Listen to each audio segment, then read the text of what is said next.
Gargantua and Pantagruel, also known as The Life of Gargantua and Pantagruel, is a series of 5 satirical fantasy novels written by François Rabelais focusing on church censorship and the politics of Renaissance France.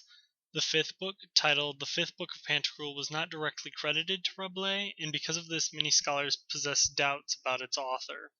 The series was written during the 1530s and spanned to the 1550s, and its title character Gargantua was based on a folk hero passed down in French oral tradition. Rabelais' writing style was an interesting mix between fantasy and fact. He added fantastic characters like giants and caricatures to realistic scenarios dealing with contemporary events. Details regarding the fantasy portions of the series often change. For example, the giant's size have no specific measures, sometimes being small enough to fit in buildings and other times being several stories tall. This shows that Rabelais' fantasy setting is more or less a vehicle for his overall message. The humor of Gargantua and Pantagruel is almost always crude or lowbrow humor, specifically scatological humor. Scatological humor is essentially humor that deals with excrement and bodily functions related to excrement. Because of this mix of low-brow humor and intellectual satire, Rabelais' work can be described as intellectual vulgarity. Intellectuals who read it were brought down to the level of poop jokes, while those interested in the lowbrow humor were subject to ideas that would make them think. François Rabelais, the series author, was born in Chinon, France. Experts are unsure of his actual birth date, but the generally accepted date is 1494. Rabelais entered the Franciscan order and began to study Latin, Greek, science, philosophy, and law.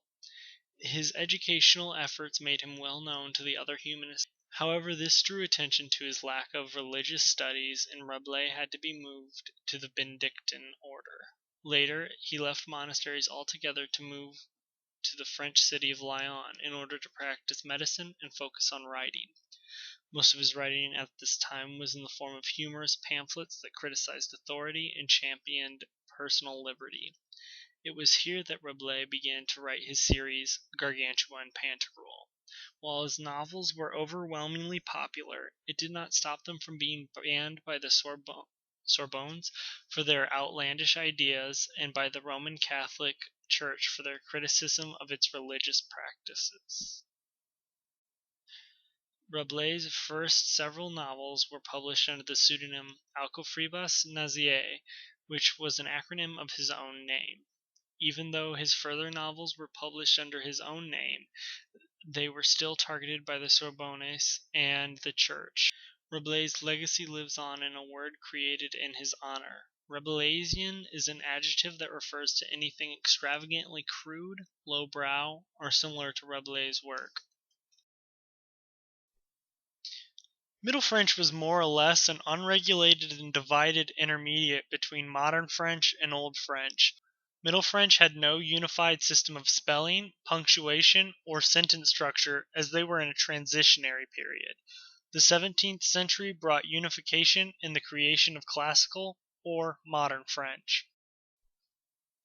Poussez-vous, disent-ils à Bescoul, in à vous aste poids, voyons donc, disent Bescoul, que la pragmatique sanction n'a fut soit, nous le mention à que le peuple, dans la liberté, à chacun des parties à son aise.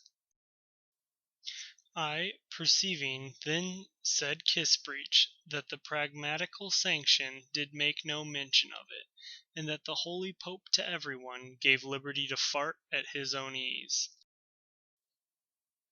I chose this line because it specifically showcases Rabelais' use of crude humor to criticize certain practices of the Church. Even the character who is saying this line, Kissbreech, is an observation about the flattery going on in the contemporary Roman Catholic Church. Je ne veux pas d'un amour sans faille, trop parfait, tu ne m'intéresses pas. Folle de toi, surtout quand tu pars, fou de moi, j'y vais de ce pas. Je ne veux pas d'un amour sans faille, trop parfait, tu ne m'intéresses pas. pas. Folle de toi, surtout quand tu pars. Fou de moi, j'y vais de ce pas.